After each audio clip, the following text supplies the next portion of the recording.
Today is day 272 of the October 7th war. We are interested in peace. We do not want war.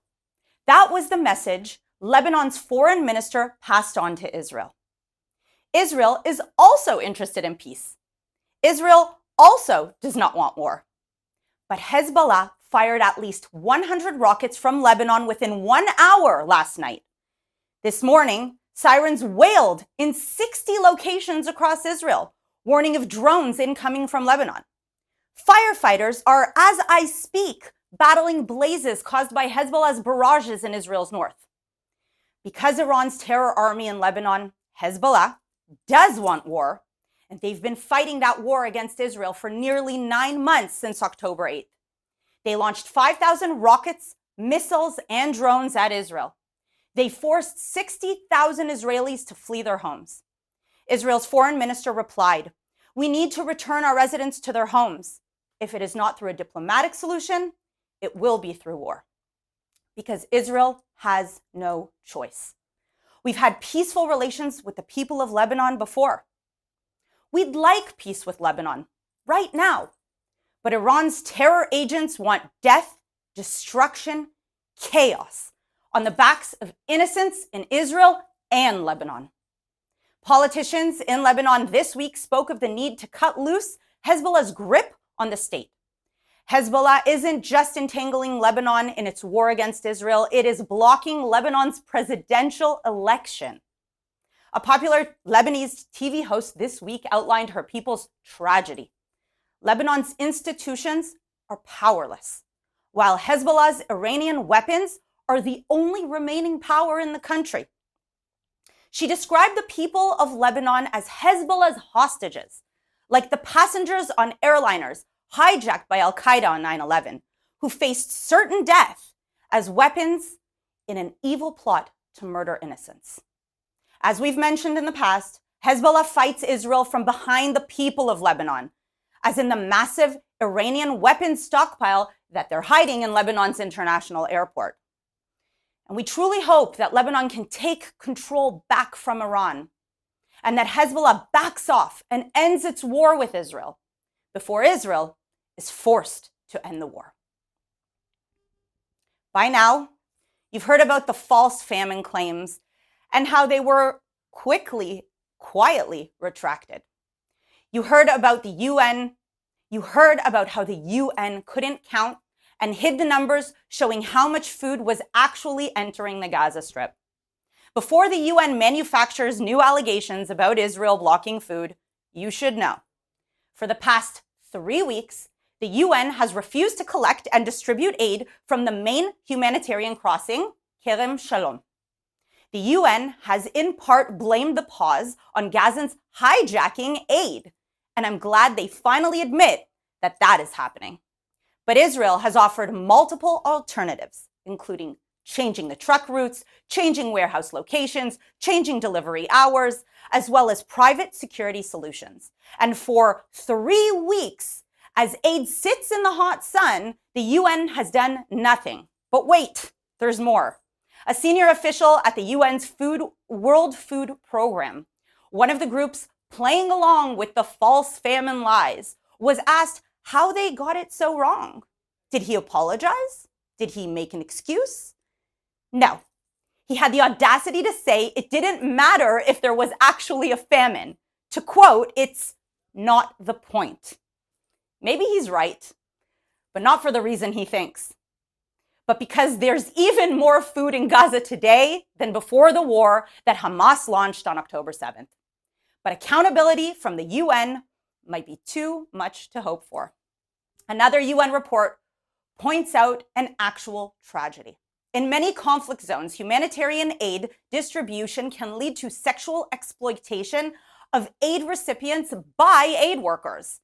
As a result, some women and children in the Gaza Strip are avoiding getting aid so as to minimize their risk of sexual abuse.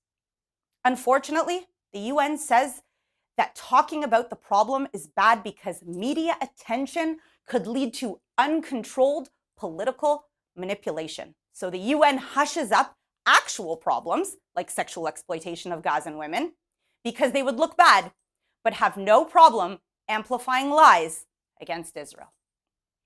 All right, let's take some questions from our audience watching live now on the various social media platforms. Please continue to submit your questions as I answer. Our first question comes from Karen on Instagram Live. What is Lebanon going to do to help stop Hezbollah? And are the other Arab countries going to help them too? That's an excellent question. I believe Lebanon has a responsibility to the Lebanese people to do everything in its power to stop Hezbollah. We've seen how, unfortunately, agreements that were signed in the past, for example, UN Resolution 1701, were not withheld by the Lebanese government and also the United Nations. Nobody enforced it. So we are really hoping and pressuring the Lebanese government, and everybody around the world should come together, like you said, including Arab countries around, to come together to find a good resolution that would ensure Israel's security as well as the safety of the Lebanese people living on the other side of the border. Our next question comes from Matan on Instagram Live. How much aid actually got into Gaza? Can you give us an update? Well, there have been thousands and thousands of trucks and dozens of thousands of tons of aid. In fact, I want to just point out something that I've been seeing on social media over the past few weeks. There are videos of restaurants who had closed down, who are now opening up again, shawarma stands. The markets are full and flooded with food, as you have seen.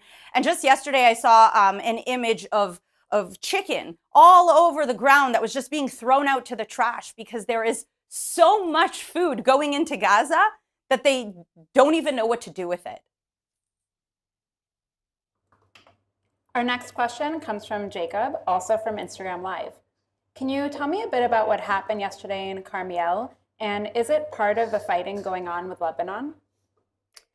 Okay, so yesterday, good question. Yesterday, a one-man terrorist, an Israeli citizen, stabbed two soldiers in a shopping center in Carmiel, Israel. And luckily, one of the soldiers was able to neutralize the terrorist, and unfortunately, one of the soldiers was killed. This is not a direct part of what is happening in Gaza, but this just shows that Israel is dealing with many, many threats on many different borders and even from within its borders. What is essential to understand here is that some Arab leadership here in Israel has come out and condemned it, which is great because I believe that partnership between Jews and Arabs within Israel is the only way forward. And I think it just shows that they understand that the radical ideologies that are being infiltrated into Israeli Arab minds as well, but to minds all over the world through social media, are not only creating a problematic ideology, but people are picking up weapons and turning that into real violence. And so we need to be vocal around the world as well as in Israel to not allow radical ideologies to be disseminated online. Our next question comes from X, from Lisa. Are the media reports about a hostage deal real? Can you give me an update? So, of course, there are things happening. And, I myself am a family member of a hostage, a Gambelgel, who is 19. So, of course, even when we don't hear things on the media, there are all the time initiatives and hoping to find ways. Right now, the government is trying to figure out if we can match, if our demands and Hamas's demands can somehow meet. Of course, we should be praying. This is a time to pray that somehow we will find a way to bring home the hostages and also ensure Israel's security and safety in the future going forward. So there are, things going on. I also don't think personally that it is responsible to speak about the details of the negotiations on social media platforms as well as on traditional media, because sometimes leaked information like that can actually sabotage an agreement and can sabotage bringing the hostages home.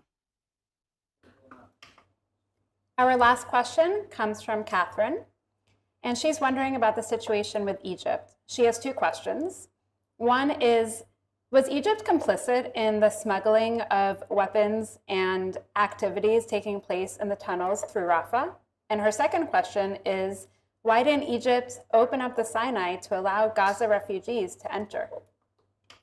So Egypt is trying to play a two-faced game. On the one hand, they are we have peace with Egypt, and there is partnership on certain things. Egypt itself fought off the radical ideologies of the Muslim Brotherhood that was infiltrating Egypt as well. So I'm going to jump to the second question first. The reason why Egypt is not opening its borders is because it doesn't want to allow radical ideologies coming out of the Gaza Strip to infiltrate into their country as well.